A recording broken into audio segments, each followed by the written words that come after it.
시간을 거스러 살아가지 말게 하여 주옵소서. 시간을 살아가되 오늘에 해야 할 일, 오늘에 하지 말아야 될 일, 그 일에 대해서 분별하는 지혜를 허락하여 주시사 시간을 거스르게 하지 않게 하여 주옵소서. 주어진 시간들이 동일할진데 그 시간을 잘 살아가는 사람이 있고 그 시간을 헛되이 보내는 사람들이 있사올진데 하나님, 우리는 그 시간을 잘 살아내는 이들 되게 하여 주옵소서. 또다시 주말을 맞이하며 주일을 준비해 봅니다. 새롭게 시작되는 한 주간은 하나님의 기쁨이 되는 한 주간 되게 하여 주시고 성탄의 기쁨도 회복하는 시간들 되게 하여 주시며 모쪼록 우리에게 있는 성탄의 기쁨과 성탄의 나눔과 성탄의 본질이 잊혀지지 않는 한 주간 되게 하여 주시옵소서. 오늘 출발하는 우리 최승필 집사님 기억하시고 하나님 강건하게 하시고 모쪼록 안전하게 잘 다녀올 수 있도록 하나님 붙잡아 주시옵소서. 감사합니다. 고마우신 예수님 이름으로 기도드렸습니다. 아멘, 아멘. 오늘은 오바댜서 보는 날인데요. 오바댜 1장 10절에서 16절까지 보겠습니다.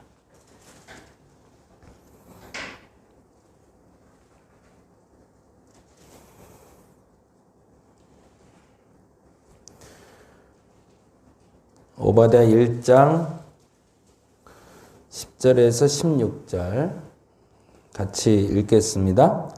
내가 내 형제 야곱에게 행한 포악으로 말미암아 부끄러움을 당하고 영원히 멸절되리라. 내가 멀리 섰던 날 곧 이방인이 그의 재물을 빼앗아가며 외국인이 그의 성문에 들어가서 예루살렘을 얻기 위하여 제비 뽑던 날에 너도 그들 중 한 사람 같았느니라.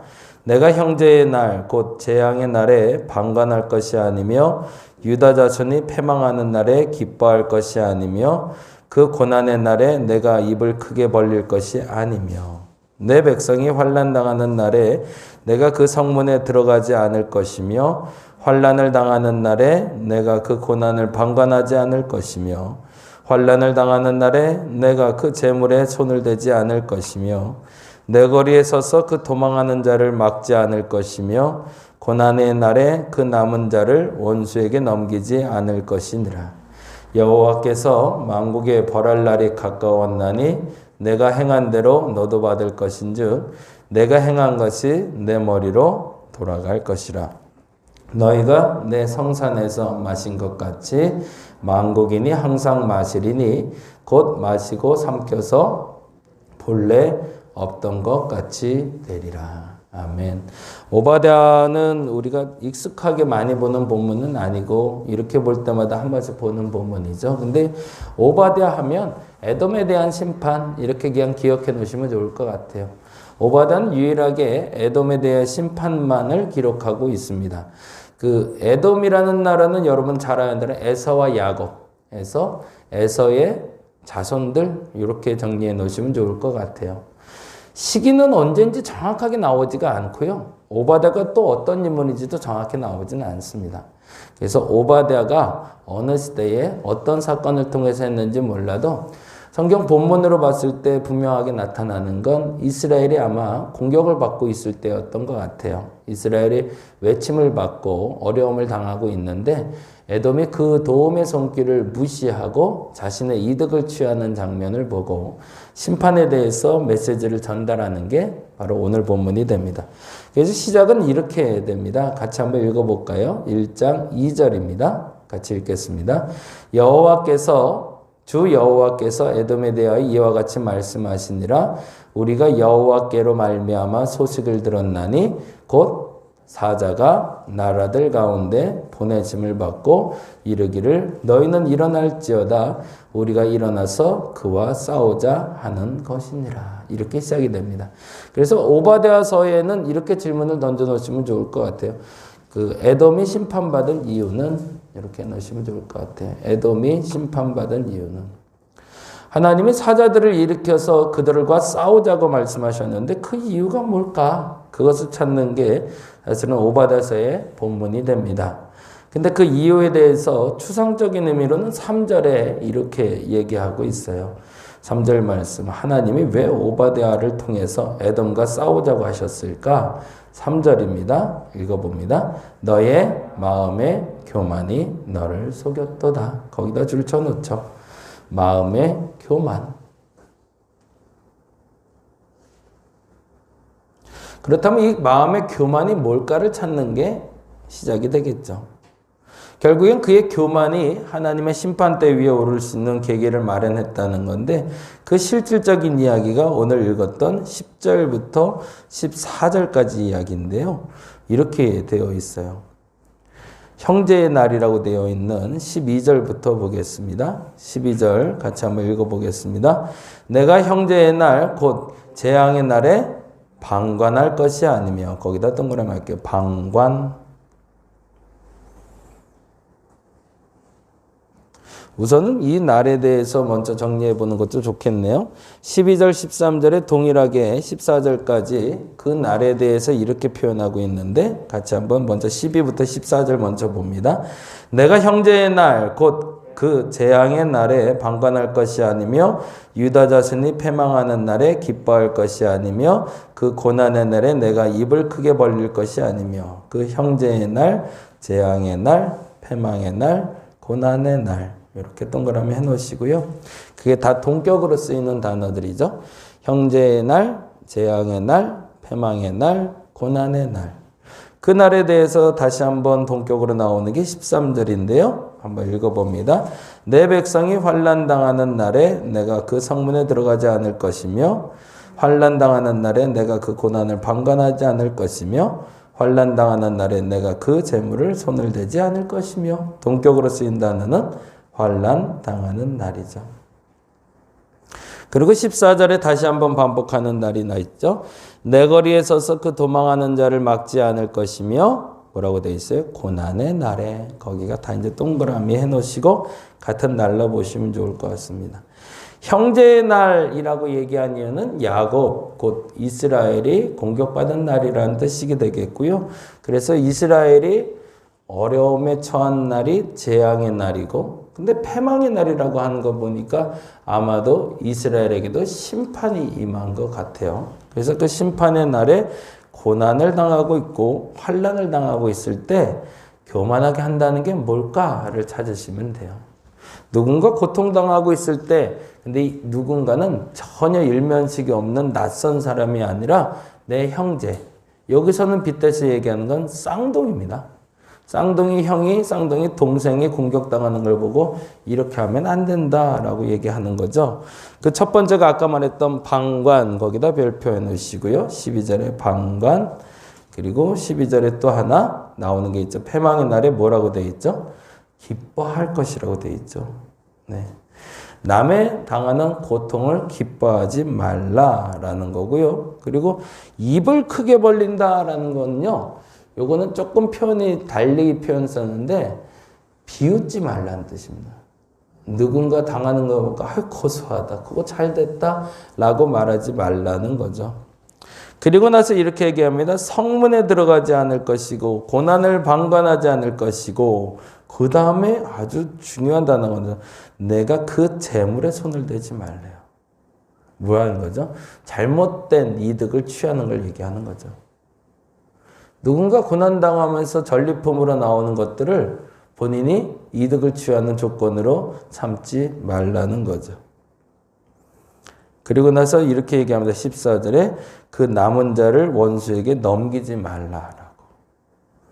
그리고 나서 또 고소해서 그 남아있는 사람들도 다 고소해서 넘기는. 어디서 제일 많이 보는 장면이세요? 이런 장면들을. 요즘 대선에서 많이 보이지 않나요? 서로 아주 이잡듯이 잡으려고 애를 쓰죠. 각 당에서 하는 행동들이 똑같습니다. 형제가 누군가가 상대편 대선 주자가 공격받으면 아주 그냥 그걸 가만히 놔뒀다가 비웃었다가 거기서 이득을 취해서 자기 이득을 취하려고 했다가 정치인들의 행태하고 너무 똑같죠. 그리고 그것을 우리는 손가락질하고 있습니다. 아유, 그러면서 어떻게 대통령 되려고 그러지? 어떻게 저러다가 대통령 되려고 그러지? 이렇게들 얘기하고 있죠. 근데 그 모습을 바라보는 주님이 우리에게도 동일하게 얘기하신다는 거예요. 너는 그러지 않고 있냐라고. 크게는 지금 그분들이야 표면적으로 드러나서 움직일 때마다 말할 때마다 다 공격의 대상이 되고 그리고 표적이 되고 있지만 사실은 나는 그렇게 많이 쳐다보는 사람이 없기 때문에 이렇게 감춰져 있을 뿐이죠. 근데 정작 내가 나 자신을 봤을 땐 나도 똑같더라는 거죠. 누군가 나보다 좀 잘 되는 모습을 보는데 그 사람이 내가 좀 미워하는 사람이면 아유 그렇게 고소할 수 없고 그런 상황들이 벌어지고 있는 상황을 나는 어떻게 판단해야 되는가를 묻는 게 바로 오바댜서가 됩니다. 너는 좀 다른 줄 아냐? 너도 똑같다라는 거죠. 그리고 나서 이야기하시죠. 15절입니다. 15절의 결론을 이렇게 얘기합니다. 여호와께서 만국을 벌할 날이 가까웠노니. 거기다 줄쳐놓으세요. 정말 중요한 건 요 단어죠. 에돔에 대한 심판을 얘기한다고 오바댜서를 보면서 그래 에돔만 이렇게 국한하지 말라는 겁니다. 하나님은 그 심판 때에 올리실 때 에돔만 따로 똑 떼서 양홍성만 딱 똑 떼서 요것만 이렇게 하지 않고요. 어떻게 하신다는 거죠? 만국을 벌할 날이 있다는 거죠. 모두에게 동일하게 그 대가를 물을 날이 올 텐데 그 날이 가까웠을 때 어떻게 된대요? 모두가 다 똑같답니다. 이렇게 돼 있죠. 내가 행한 대로 너도 받을 것인즉 이렇게 돼 있죠. 거기다 들쳐놓죠. 에돔만이 아니라 정치인들뿐만 아니라 너도 만국을 벌할 날이 가까우면 너의 행한 대로 너도 받을 것인즉 내가 행한 것이 내 머리로 돌아가리라 라고 되어 있습니다. 그럼에도 불구하고 21절에 마무리는 이렇게 하고 있죠. 21절 같이 한번 읽어봅니다.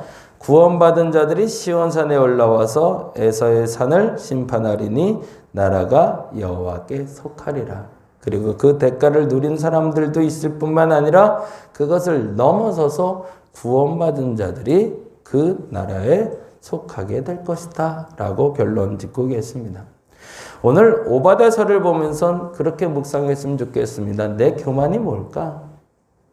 내가 잘난 척하는 게 교만이 아니라 오늘 여기서의 교만은 누군가의 잘못되는 것을 보고 고소하게 여기는 것. 그러니까 누군가가 항상 나보다 낮은 자리에 처하는 걸 보고 기뻐하는 것. 그것을 오히려 교만이라고 이야기하고 있습니다. 그러니까 누군가가 나보다 높은 자리로 오는 것에 대해서 기뻐하고 감사할 수 있는 사람이 되자라고 결론을 해봐야겠죠. 똑같은 경쟁 상대가 있는데 그 경쟁 상대 중에 누군가 자꾸 나보다 치고 올라가고 있을 때 아유 저거 어떻게 이러면서 조금 넘어지면 아우 고소하다 이러지 말고 그 사람이 자꾸 승승장구하는 걸 보고 박수 쳐줄 수 있는 사람 그러면 어떻게 하신다는 거죠? 하나님이 나의 행한 대로 갚으신다니까 그 사람이 승승장구하는 걸 보고 박수 쳐주면 나도 승승장구해서 박수 받을 수 있는 사람이 되게 하신다는 거죠. 근데 반면에 그 사람이 꼬꾸라질 때 아우 고소하다라고 얘기하면 나도 똑같이 꼬꾸라질 때 남들이 날 보고 아이 고소하다라고 말할 수 있게 해 주신다는 겁니다. 오늘의 태도가 저와 여러분의 동일한 태도가 되시길 바랍니다. 하나님은 행한 대로 갚아 주신다고 합니다. 나의 말과 나의 행동이 그 행함을 갚음을 받을 때 하나님 함께 영광 돌릴 수 있는 결과가 나올 수 있게 해달라고 기도하는 저와 여러분 되시기 간절히 바랍니다. 기도하겠습니다. 똑같은 일을 하는 것 같이 보여도 똑같지가 않습니다. 각자를 보시고 각자를 심판하시는 분이 하나님이십니다.